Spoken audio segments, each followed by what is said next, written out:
Geda oh.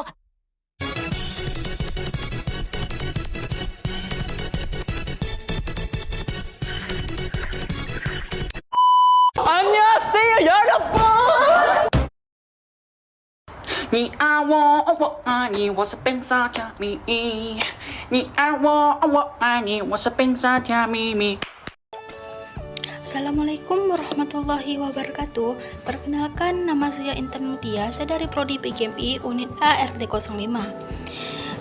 Yang saya hormati kepada Bapak Nur Rahman sebagai dosen pengampu. Baik, saya di sini ingin menjelaskan sedikit hasil resume makalah saya yang berjudul Konsep Dasar Sejarah. Jadi, pengertian sejarah. Sejarah ini sebagai ilmu. Dalam penjelasannya bahwa sejarah merupakan ilmu yang mempelajari cikal bakal masa lampau umat manusia.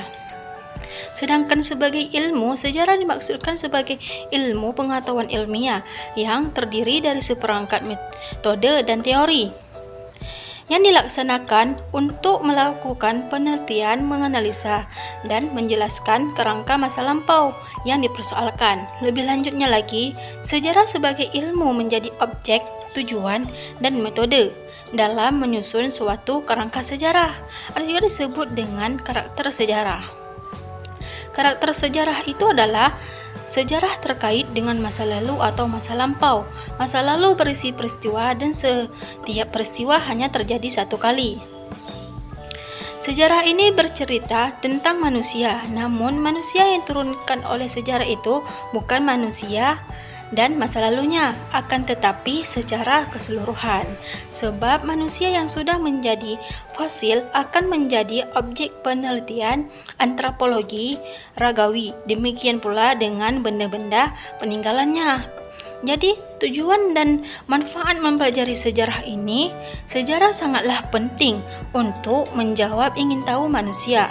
Tujuan sejarah itu untuk memenuhi rasa ingin tahu mengenai peristiwa-peristiwa masa lampau, tentang bagaimana deskripsi peristiwanya, mengapa peristiwa itu terjadi dan bagaimana akhir peristiwa itu. Di dasar sejarah ini adalah sejarah sebagai peristiwa mencakup pemahaman tentang kategori yang melibatkan urutan peristiwa secara dan bagaimana peristiwa-peristiwa tersebut saling terkait satu sama lain.